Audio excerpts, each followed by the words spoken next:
It was one of those grueling days that left me utterly drained, my body heavy with exhaustion. The office had been a whirlwind of chaos, endless meetings, tight deadlines, and a report I'd stayed late to finish, knowing full well it would sit unread until Monday.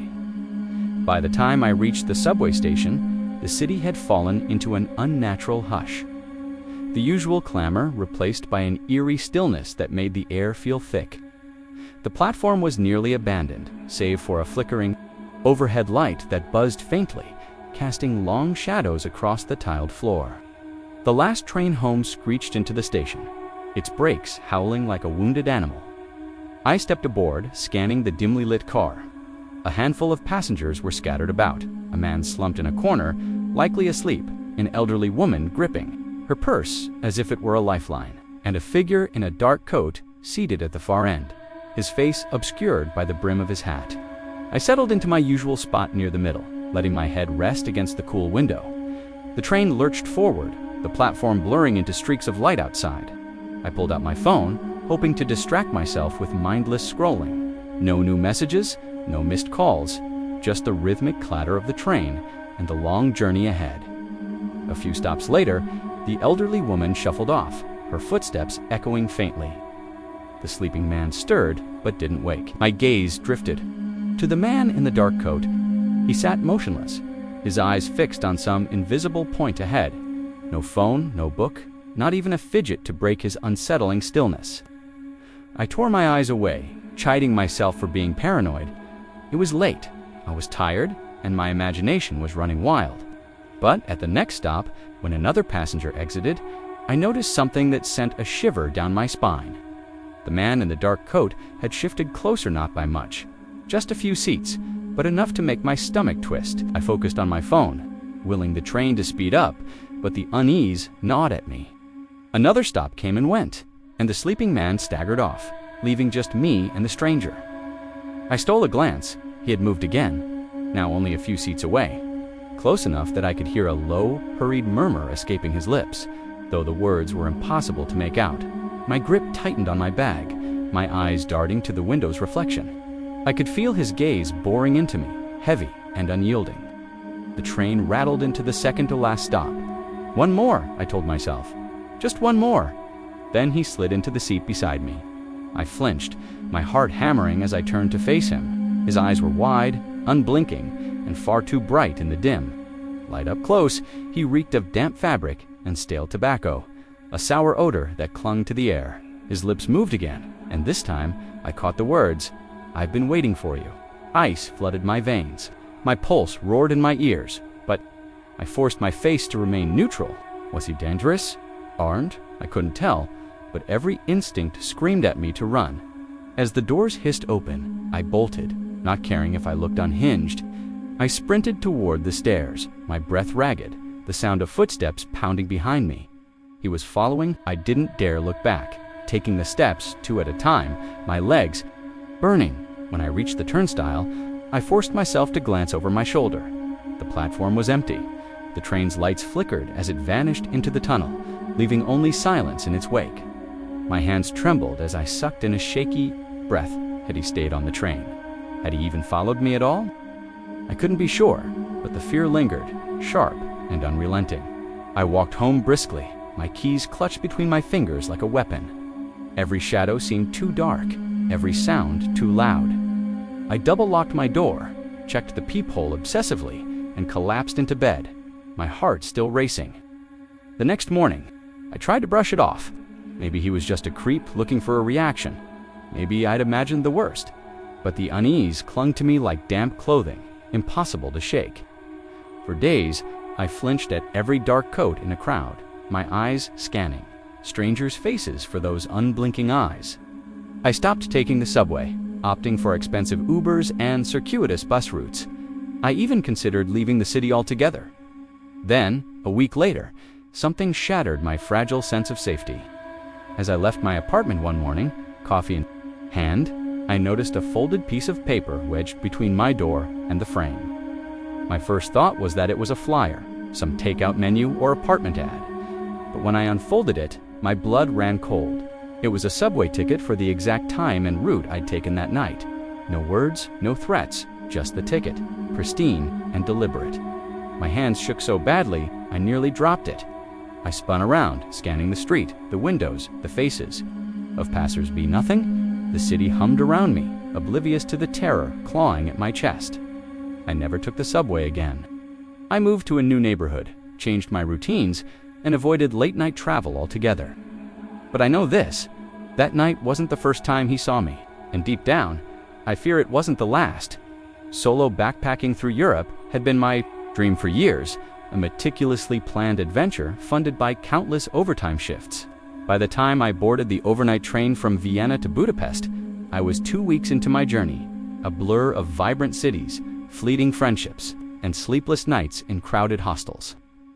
Travel fatigue had set in, and the promise of 7 hours of uninterrupted sleep in a private cabin felt like a gift. It was late December, and the Vienna station was bathed in a sickly yellow glow. The platform deserted save for a few bundled-up travelers. I found my sleeping car, a cramped but cozy space with a narrow bed and a small window. I tossed my backpack onto the mattress, relishing the thought of solitude after weeks of shared dorms. As I peeled off my jacket, a flicker of movement caught my eye. Through the sliver of my cabin's curtain, I saw a figure standing outside the adjacent sleeping car. Older woman, her face pale and expressionless. She was staring directly at me, her hands hanging limply at her sides, her body unnaturally still. A prickle of unease ran through me. People watching wasn't uncommon while traveling, but there was something unsettling about her gaze, as if she saw straight through me. I yanked the curtain shut, scolding myself for being jumpy. She was probably just lost or confused, I reasoned. Or maybe I was projecting my exhaustion onto a harmless stranger. The train began to move, its gentle sway lulling me into a tentative calm. I slipped in my earbuds, letting soft music drown out the creaks and groans of the carriage. I told myself to relax, it was just another passenger, nothing more. But the image of her unblinking eyes lingered, refusing to fade. A couple of hours later, I woke with a start, my bladder demanding attention. Groggy and disoriented, I peeled back my blanket and slid open the cabin door. The hallway was dimly lit, the flickering bulbs casting long shadows along the walls. It was empty, silent, save for the rhythmic clack of wheels on tracks. I exhaled, feeling foolish for my earlier unease. I hurried to the restroom, the train's sway making each step unsteady.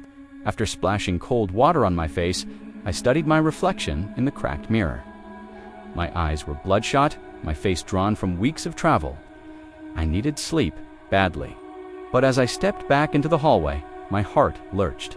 She was there, standing halfway between me and my cabin, closer than before. Her head was tilted slightly downward, her hands still dangling at her sides. She wasn't looking at me, but her presence felt oppressive, like a weight pressing against my chest.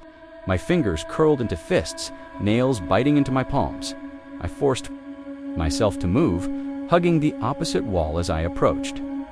"Excuse me," I said softly, my voice barely above a whisper. "Do you need help?" She didn't respond, didn't even flinch.